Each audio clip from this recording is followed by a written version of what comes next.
ارے میرے بھولے بیٹے، آج کل جہاں دولت ہوتی ہے خوبیاں بھی وہیں ہوتی ہیں۔ اور میں اس معاشرے کی پروردہ ہوں جہاں کھاتے پیتے گھرانے کی عورت ہی عزت کے لائق سمجھی جاتی ہے۔ اس کی ماں عجیب باتیں کرتی تھی، یا پھر وہ قدیم سوچ کا مالک تھا۔ وہ 2-3 روز سے عجب مشکل میں گرفتار تھا۔ اسے محسوس ہوتا تھا کہ اس کے دل کی حالت و دستور بدلتی چلی جا رہی ہے۔ وہ خود کو سمجھنے کی کوشش کر رہا تھا۔ چچا کے جانے سے قبل ہی پنو چھت پر چلا گیا۔ چچی صحن میں لہسن کا اچار ڈال رہی تھی۔ موسم بہار میں بھی ان کے گھر لہسن کی باس پھیلی ہوئی تھی۔ ارے ہاں چچی، یاد آیا، آپ کل اکبر کی دلہن دیکھنے گئی تھی۔ آپ نے بتایا ہی نہیں کہ کیسی ہے۔ اس کے ستے سے لہجے میں ہلکا سا اشتیاق پا کر نور نے اسے چونک کر دیکھا، جو آٹے کی تمام گولیاں ایک ساتھ اچھال کر اسی طرف آ رہی تھی۔ اللہ جانے کیسی ہے۔ جب میں گئی تو بنو رانی سو رہی تھی۔ نور نے مختصر جواب دے کر سر جھکا لیا۔ دل میں شکوہ اپنی جگہ موجود تھا۔ کیا تھا اگر دورین چائے چکھ لیتی اور رئیس وہ چائے پی لیتا؟ ممکن تھا آج کا تعویذ بااثر ہوتا۔ نور نے ٹھنڈی آہ بھری تو سانسوں میں بہت کچھ چبھا۔ اس گھر کی فضا میں زیادہ تر مرچ مسالوں کی خوشبو ہی مہکتی۔ دوسری طرف چچی کے سامنے سپاٹ چہرے کے ساتھ اس نے بھی کوئی گہرا شکوہ اندر دبا رکھا تھا۔ پھر ان کے انداز میں آہ بھرتے ہوئے وہی تلخ ترش باس اندر اتاری جو سانسوں میں چبھتی تھی۔ 1 منٹ بھی نہیں گزرا ہوگا کہ ان دونوں کے شکوے ایک بھاری دھمک سے بکھرے۔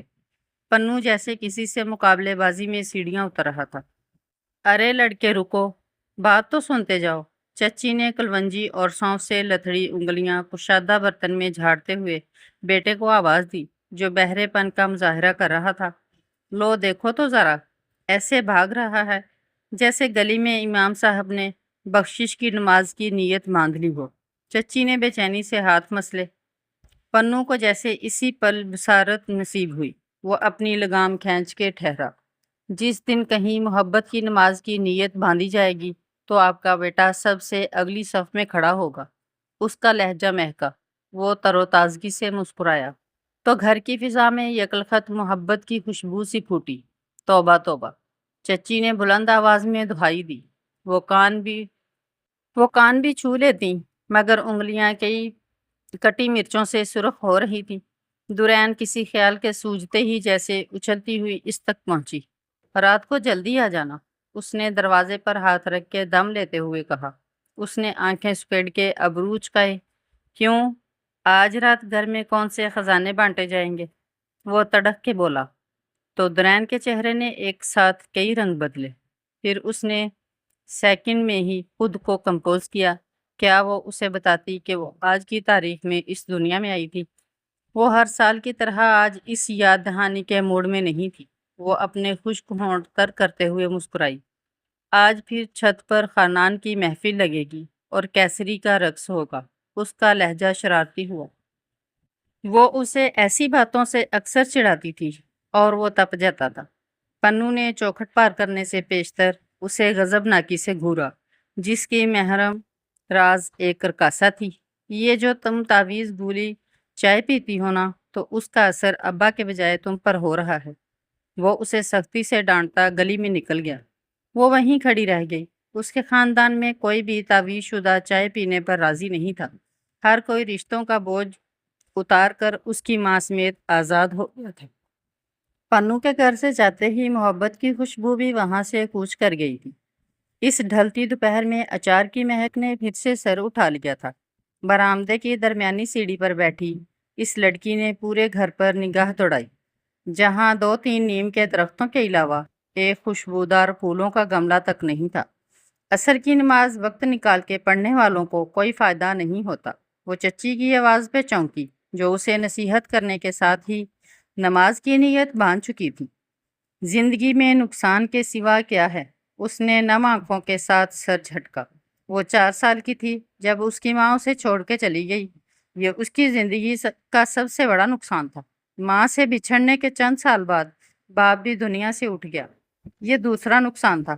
بعد میں 12 سالہ دورین دادی کی زندگی کے آخری دنوں میں اس سے ساتھ نبھانے کا عہد مانگتی رہی تھی۔ لیکن وہ بھی اپنے مقررہ وقت پہ چلی گئی۔ یہ اس کی زندگی کا آخری خسارہ تھا۔ اسے اب کسی فائدے کا انتظار نہیں تھا۔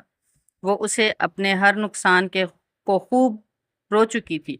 اب تو جب بھی ان ماں بیٹی کی بات ہوتی تو موبائل اسکرین کے آر پار وہ دونوں بس ایک دوسرے کو دیکھ کے مسکراتی تھی۔ ماں اسے ماہانہ خرچ بھیجتی تھی۔ اسے ماں کی ذات سے پہنچنے والا یہ فائدہ احسان محسوس ہوتا تھا۔ ماں کا دوسرا احسان کہ وہ اس کی پیدائش کا دن یاد رکھتی تھی۔ اس نے گیلی ہوتی آنکھوں کو سختی سے جھپکا۔ وہ دکھ درد جیسے احساسات کچھ وقت سے زیادہ کہاں سنبھال پاتی تھی۔ سو وہ تمام تلخ حقیقتوں کو ذہن سے جھٹکتے ہوئے اپنے وجود پر طاری قنوطیت بگھانے میں کامیاب ہو ہی گئی۔ وہ اٹھنے کو تھی کہ ایک سنہرا ہاتھ اس کے کندھے پر ٹکا۔ اس نے چہرہ موڑ کے دیکھنے کی زحمت بھی نہیں کی۔ وہ ناک کی سیدھ میں دیکھتے ہوئے بھی جانتی تھی کہ پاس کون بیٹھی ہے۔ تم ایک ناشکری لڑکی ہو۔ یہ بے حد نرم سرگوشی تھی۔ تم اس شخص کو کیوں بھول جاتی ہو جو بنا پوچھے بنا بتائے آج کی تاریخ یاد رکھتا ہے؟ کیسری کے اس جملے نے اس کے شفاف چہرے پر وہ سنگھار کیا جو ایک سکھی سجنے سنورنے کی شوقین دوسری سکھی کا انتہائی مدھم روشنی میں انتظار کرتی ہوگی۔ اس نے ترچھے رخ ہو کے کیسری کا چہرہ یوں دیکھا جیسے ایک روشن کمرے میں آئینہ دیکھ لیا ہو۔ تو کیا میں اسے یاد رکھا کروں؟ وہ اپنی جادو اثر آنکھیں پٹپٹا کے بولی، پھر یوں منہ بگاڑ کے کھلکھلائی جیسے روشنی میں آئینہ دیکھتے ہوئے چہرے پر بکھرا بے ترتیب سنگھار اسے شرارتی کر رہا ہو۔ اوف، اس رخسار پر اس قدر غازہ، اور دیکھو تو میری ایک آنکھ میں کاجل بھی کم ہے، یہ ماتھے کی بندیا تو بالکل ٹیڑھی۔ وہ اس کا ہاتھ اپنے کندھے سے سرکاتی ایک دم کھڑی ہوئی۔ کیا وہ لڑکا خانان ہے کہ میں اس کی محبت میں ہر ریت رسم توڑ کے اپنے ماتھے سے تلک تک اڑا دوں؟ اس نے کیسری کی خالی پیشانی پر نگاہ ڈال کے اپنے کندھے اکڑائے۔ ہاں، وہ آوارہ ٹھیکیدار، وہ اس کی بات چٹکیوں میں اڑاتی سیدھے رخ چل دی۔ ابھی اسے خود سے خفا چچی کو بھی منانا تھا جو اس کی مرغوب ڈش کڑی بنانے کی تیاریوں میں مشغول تھی۔ گزشتہ 3 گھنٹوں سے اس ایک مہمان کی آمد پر آپ نے گھر کا سارا نظام تلپٹ کر رکھا تھا۔ جس نے چائے کے ایک کپ کے ساتھ کوئی ایک آدھ چیز ہی چکھی ہوگی، وہ اپنی ماں سے خاصا تب کے مخاطب ہوا۔ اس نے گھنٹہ بھر پہلے ملازمہ کو اپنے کپڑے استری کرنے کو دیے تھے جو ابھی تک آئرن سٹینڈ پر جوں کے توں پڑے تھے۔ وہ مہمان کوئی عام عورت نہیں تھی بلکہ کمشنر صاحب کی بیوی تھی۔ پھر گھر کا نظام اور بجٹ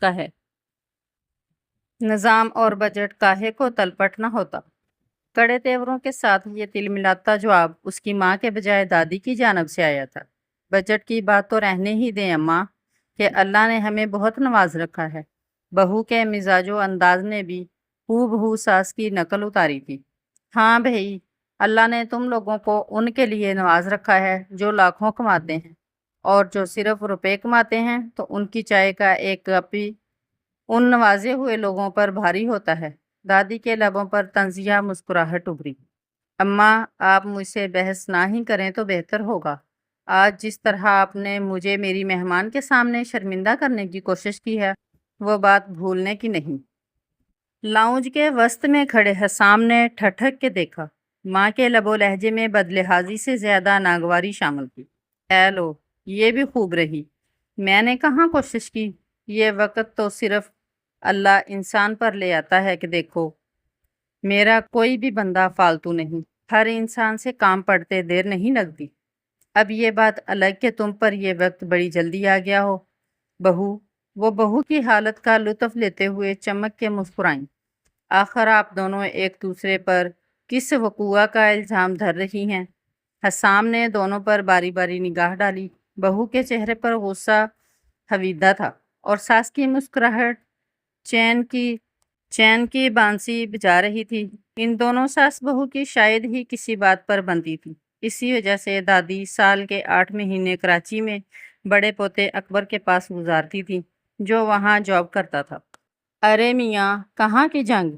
بات کچھ یوں ہے کہ کل نور بٹیا اکبر کی دلہن سے ملنے آئی تھی تو تمہاری ماں نے سوتی بہو کو جگانا مناسب نہیں سمجھا، اور جب کمشنر صاحب کی بیوی مجھ سے ملنا چاہتی تھی تو میں نے بھی صاف جواب دیا کہ یہ وقت میرے سونے کا ہے۔